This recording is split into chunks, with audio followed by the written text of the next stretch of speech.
Les effondrements fréquents d'immeubles à Abidjan et dans plusieurs villes de la Côte d'Ivoire inquiètent de plus en plus les Ivoiriens. On doit s'inquiéter. Parce que je pense que les architectes de nos jours ne prennent pas les affaires au sérieux. Ils viennent construire une mauvaise base et puis après il y a des coulements. Quand c'est comme ça, c'est un peu risqué en fait. On doit beaucoup s'inquiéter. Parce qu'il ne faudrait pas qu'on regarde le montant d'argent qu'on donne aux maçons pour dire oui, viens construire. Et toi-même, tu donnes l'argent pour qu'on puisse construire là. Sincèrement, il ne faut pas regarder ce que tu dois avoir dessus. Cherche à gagner moins pour que demain, là, tu peux toujours gagner. Sincèrement, il faut vraiment interdire cela parce que c'est la vie des gens qui sont en danger. Voilà, l'effondrement de même, ça sonne pas bien. Ça sonne pas bien, ça cause beaucoup de danger. Les raisons de ces écroulements qui causent de pertes humaines et font de dégâts matériels importants sont multiples, allant de la mauvaise qualité des matériels de construction à l'absence de respect de normes de sécurité et de la responsabilité des autorités en charge de la construction dans le pays. Je vois que en Côte d'Ivoire ici, on construit comme on a l'argent. On dirait qu'eux-mêmes là, c'est leur sacrifice de faire les trucs. La faute d'abord c'est tout le monde, mais j'accuse directement l'État. Parce que concernant tout ce qui est lié au logement, la construction, j'ai remarqué que l'État ne met jamais ce fléau-là dans leur programme. L'entrepreneur, c'est ce qu'il m'a dit. Il y a en Côte d'Ivoire, c'est l'argent qui parle. Et puis exactement, quand on arrête les travaux, il va les voir, il leur donne l'argent. Et puis ils s'en vont, et puis il dit à ces manœuvres-là, allez-y, reprenez, nous on est là, où est la force? Qu'est-ce qu'on peut faire? C'est le ministère de la Construction qui pourrait nous aider. Mais ils sont corrompus. C'est le ministère de la Construction. Je répète, je persiste. C'est eux qui voulaient nous tuer. La faute ne vient pas d'une seule personne, hein, parce que lorsque tu veux construire des immeubles, il y a des architectes qui sont là. Donc il faut d'abord faire recours à ces personnes en fonction de ça. Maintenant, ils vont vérifier le terrain. Si est-ce que le terrain, ce sol, est-ce qu'il est adapté à ce type d'immeuble. Parce qu'il y a un nombre de mesures qu'il faut respecter. Donc quand on ne sait pas respecter, bon, ça ne vaut pas la peine. Et eux, ces personnes qui sont conscientes de suivre ces travaux ne font pas. C'est après l'effondrement maintenant que ces personnes vont se mettre sur le terrain pour faire un jeu comme s'ils travaillent. Assirou Djibril est ingénieur en bâtiment. Nous l'avons rencontré sur l'un de ses chantiers dans la commune de Yopougon à Zito. Sur place, l'expert explique les causes profondes liées aux éboulements de bâtisses. Je compatis beaucoup à la douleur des victimes d'effondrement de maisons. Non seulement les victimes, les financiers, les propriétaires fonciers, et les morts qu'on déplore à travers cela, parce qu'à chaque fois qu'on apprend qu'un bâtiment est tombé, tout le monde s'attrape la tête. Voilà, les causes sont multiples et puis les responsabilités sont partagées. D'abord, la pression du financier, d'abord qui a hâte de voir son financement prendre forme. Pour faire une maison, il faut beaucoup d'argent. Et quand le financier voit son argent en train de fondre, et qu'il ne voit pas les travaux sortis de terre, les trucs se faire précipitamment, il se dit qu'on est en train de gaspiller son argent. Alors qu'à chaque étape, il y a un délai d'exécution. Sur l'autre volet, les responsabilités reviennent aux techniciens. Tous les techniciens sur terrain. La base même du bâtiment, c'est la fondation. Au niveau de la fondation, il faut vraiment y mettre du sérieux. Les fers qui doivent sortir de terre, là, doivent être faits d'abord de diamètre un peu plus épais.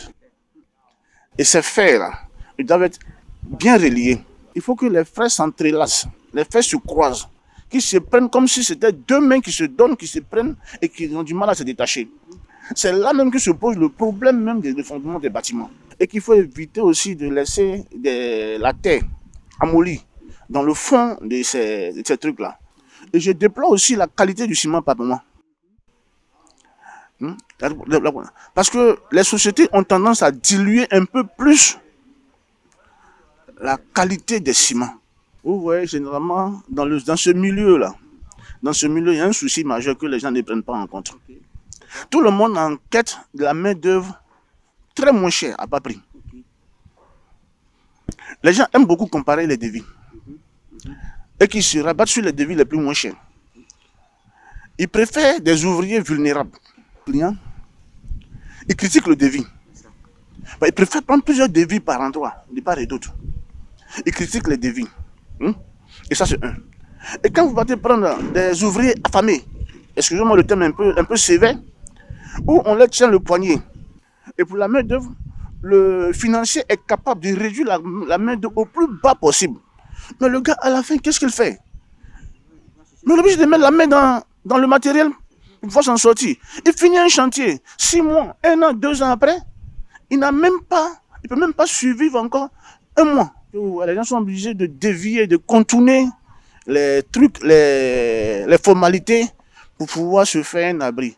Parce que la lenteur même du service, même des documents qu'il faut pour pouvoir construire, ça pose problème. Quand on nous dit que vous pouvez avoir votre ACD en 90 jours, et quand on fait 90 ans sans avoir le ACD, mais le gars a son argent dans sa main, qu'est-ce qu'il fait? Face à cette crise, quelles sont les mesures nécessaires pour y remédier et prévenir de nouveaux effondrements? La réponse réside dans une action collective de prise de conscience. Pour construire une maison d'abord, on doit avoir des permis.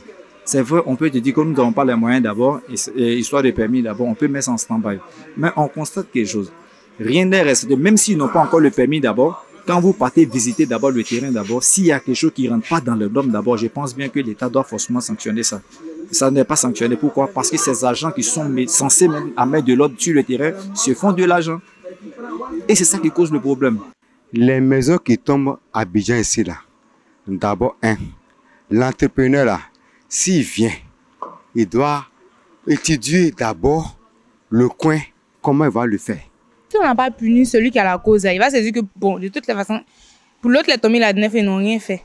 Donc, si pour moi, aussi, ça fait que ils prennent la main des gens et puis ils font du n'importe quoi. Donc, moi, je pense bien qu'on doit les punir, même sévèrement. On ne dit toujours aucune œuvre humaine n'est trop parfaite, mais quand même, il faut y mettre du sérieux depuis le départ. Il faudrait qu'on fasse tout ce qu'on fait chez nous ici, là, avec beaucoup de cœur, avec beaucoup de passion, avec beaucoup de sérieux, avec beaucoup de suivi. Il faut que les trucs se fassent bien, comme cela se fait. Voilà. Que le financier respecte l'ouvrier et que l'ouvrier aussi en retour vraiment serve le financier, qu'il y ait pitié du financier pour lui faire du bon travail. Et du bon travail. Et quand c'est bien fait, c'est tout le monde qui gagne. Mais quand c'est gâté, il y a un qui prend la fuite et puis il y a l'autre qui en souffre tout le temps. Et puis au niveau aussi de nos structures qui nous contrôlent, voilà, qu'il n'y ait pas trop de complaisance. Les écroulements d'immeubles dans le pays mettent en lumière des problématiques profondes liées à l'urbanisation rapide et à la régulation des constructions. Si des mesures immédiates et rigoureuses ne sont pas mises en œuvre, ces tragédies risquent de se répéter. La sécurité des citoyens doit être une priorité absolue. Il est donc crucial que toutes les parties prenantes, gouvernement, promoteurs immobiliers, constructeurs et sociétés civiles travaillent ensemble pour prévenir de futurs drames.